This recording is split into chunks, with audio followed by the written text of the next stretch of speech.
The arguments against AI are still bad. A few years back, I made a video arguing this, and despite one commenter saying that the video aged like milk, I tend to think that, milk turns into cheese, and sometimes the stinkier the better.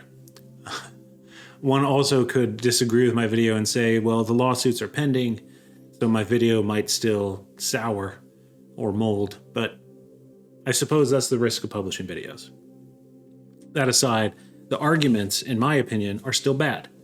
But first, let me define what do I mean by a good argument or a bad argument. There are a ton of ways to frame whether an argument is good or valid or effective. This is not really what I care about in the sense of logic and defining those things. I'm much more of a practical kind of analyzer. So what I care about is the core of the issue as I see it. When I think about the kinds of arguments and the emotion that is out there online, I think artists are looking for an argument against AI that is going to make it stop. As in, like, a good argument is like when Hercule Poirot, I don't know how to say French, Hercule Poirot, from the Agatha Christie novels, when he explains a murder case, he's making an argument for how to see it. And another example would be like Sherlock Holmes, as he makes his case for, why someone has done some dastardly deed.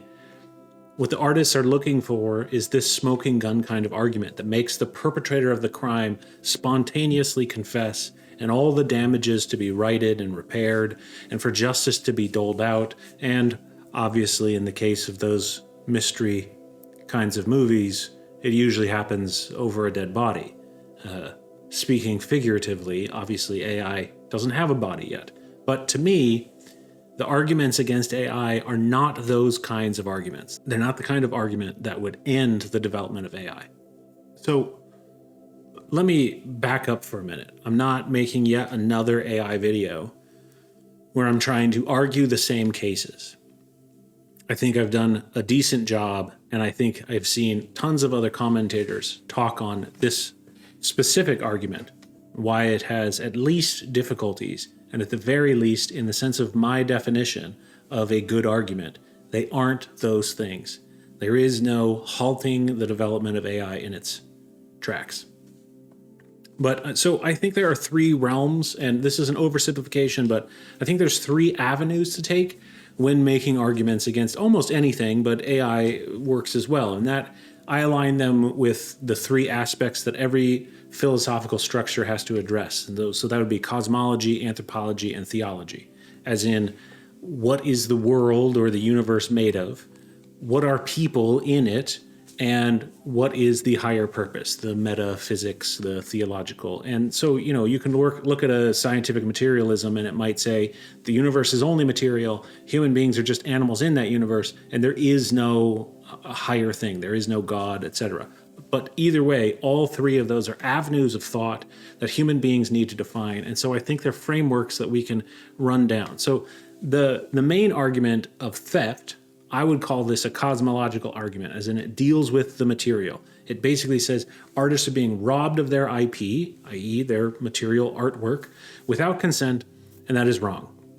I think that this is a very hopeful argument. After all, this is what copyright laws are for. My first video tried to show the weakness of this approach, but I want to make a few caveats without diving into the minutia of how diffusion models or LLMs work, or into the weedy wasteland of fair use law. Lots of people came after me for not being nuanced enough, but I would like to say fair use law, in my opinion, is a wasteland, as in there is no clear-cut case. Some artists get by doing things that are egregious appropriation from straight-up copying. I'm thinking a la Richard Prince. All the way to Andy Warhol and collage making. Some of it gets by, some of it doesn't. And so my point is, to say it's not a good argument is to say that you don't know if it's going to succeed in court. It is not a clear-cut and case thing of theft.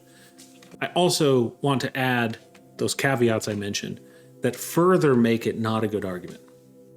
This argument requires us to answer what is the difference between how AI generates an image versus how humans create an image.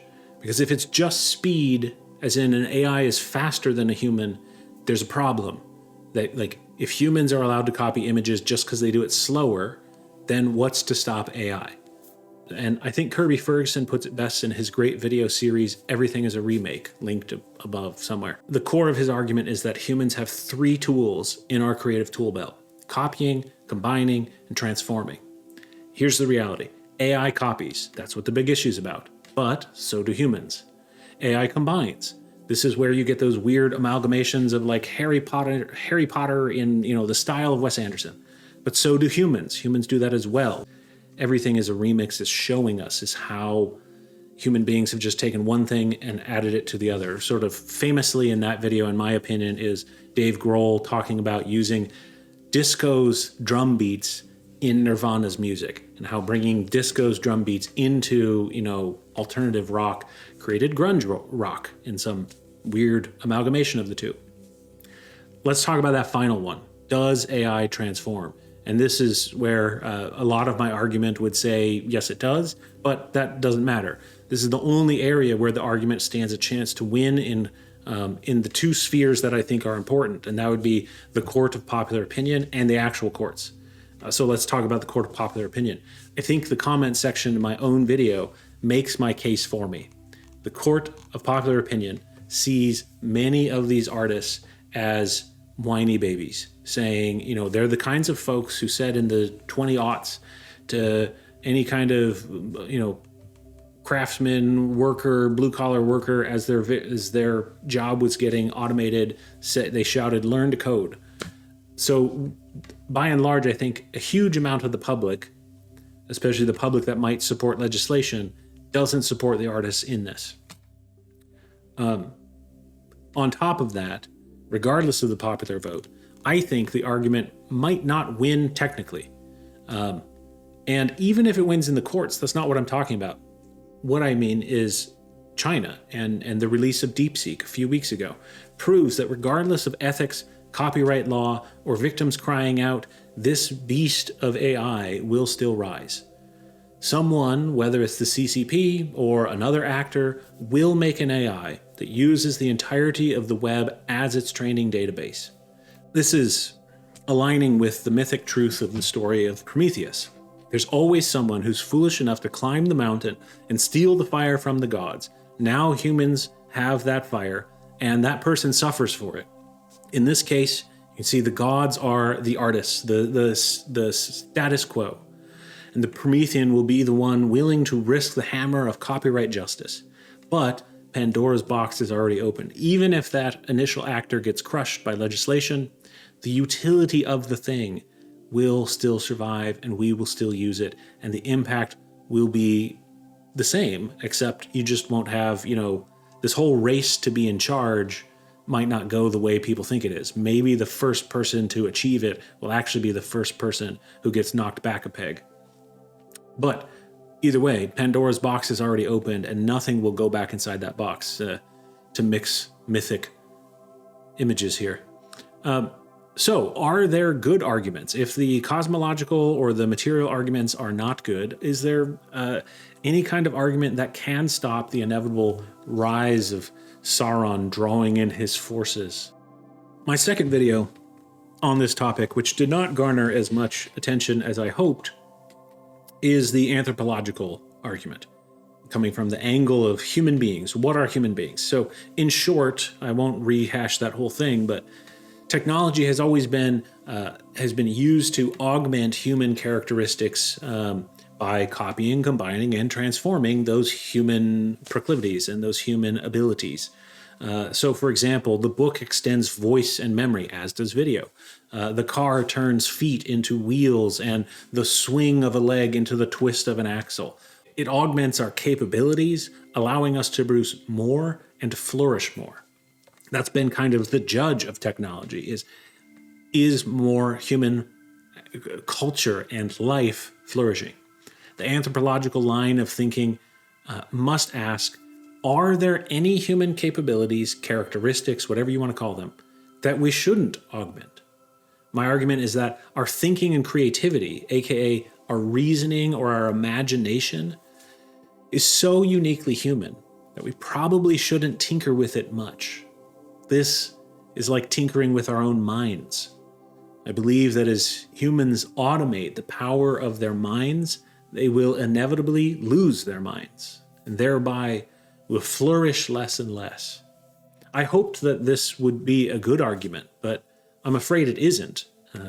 The demand of the market for cheap churning out of goods, it doesn't seem to care that much if the human being is changed. I think largely we live in an age of transhumanism. I think a huge majority of the human species is ready to embrace any level of human extended capacities and abilities, even if we no longer recognize ourselves as human. Even if this is not the case, the argument cannot stop the development of AI, like I said earlier. It can only create clusters of humanist communities who refuse to engage, like the Amish today.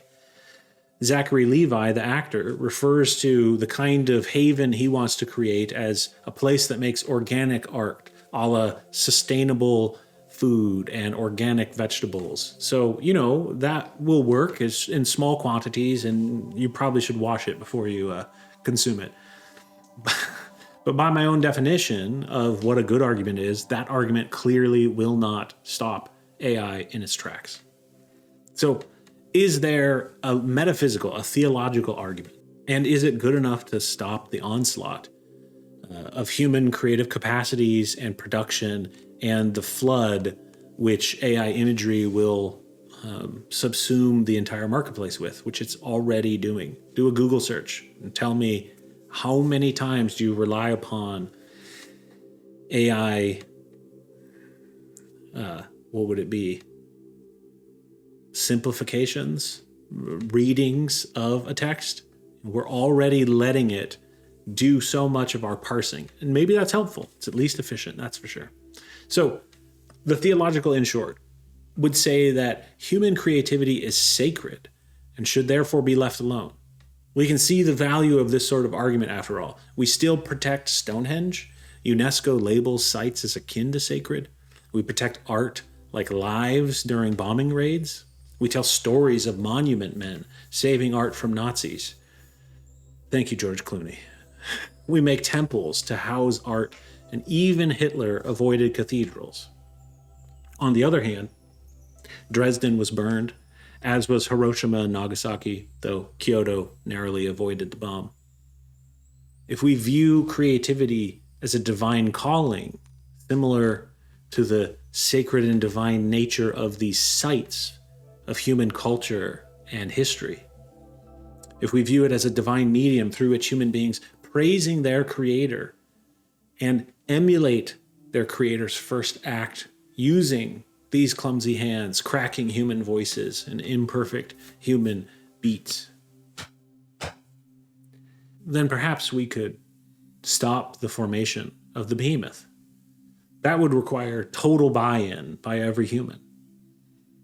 But there will always be some who are willing to blow up a Buddha, knock the nose off a Sphinx, throw soup on a Van Gogh, carve their name in the Colosseum, and don't forget the human hovering their finger over a very big button that launches the nukes.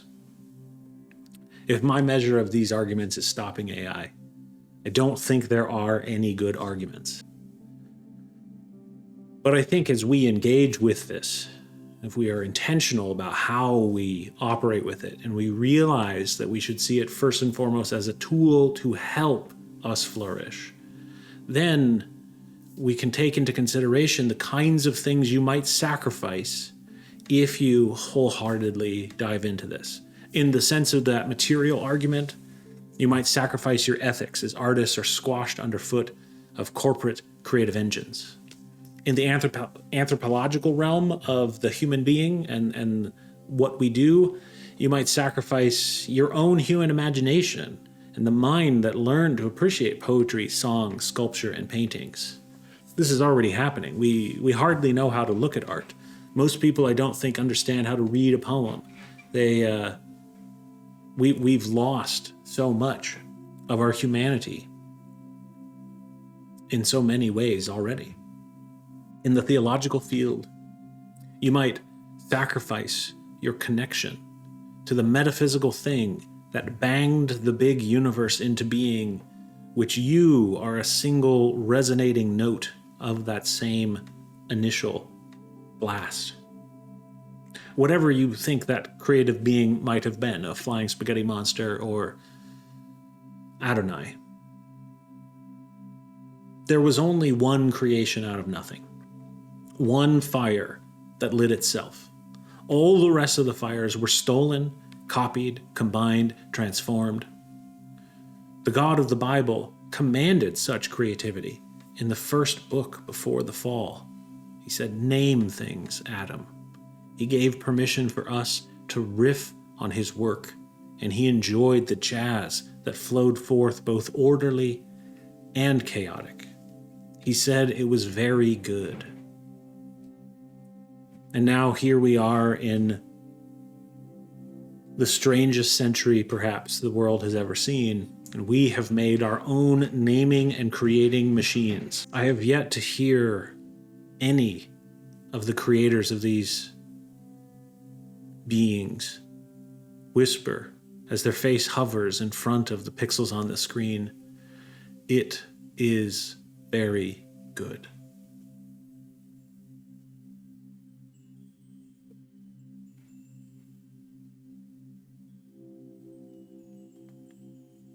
Is there any hope? I think so. We can view these things as tools. We're not going to put it back in Pandora's box. But we don't have to leave hope in Pandora's box. We can think about what is lost when we use these tools and how much of what makes us a unique species, regardless of our origins and regardless of your philosophical outlook, the works of art that human beings have made, the poems, the sonnets, the paintings, the cathedrals, the monuments, the sculptures. There's a reason everyone is frustrated by the soullessness within AI creations. I don't know if you can say that they're soulless. I think that the book I frequently quote, How Art Works by Ellen Winter, shows that this whole sense of knowing whether a human made a thing has been difficult to track since the advent of photography. So I'm not hopeful that we'll always be able to notice. I think we're already at that stage where AI has been able to start climbing out of the uncanny valley into the realm of that really unique, interesting thing that the heights of human accomplishments get there. You know, I think it's working at least better than undergraduate artists, which I am surrounded by here. So we have to think about how we work with it and how we protect ourselves from the ways in which we might lose something. I think we need each individual needs a good, rigorous structure to understand how do we keep this fire in the hearth? How do we keep it so it doesn't spread and burn down the whole thing to where we're asking ourselves, why do we need fire in the first place?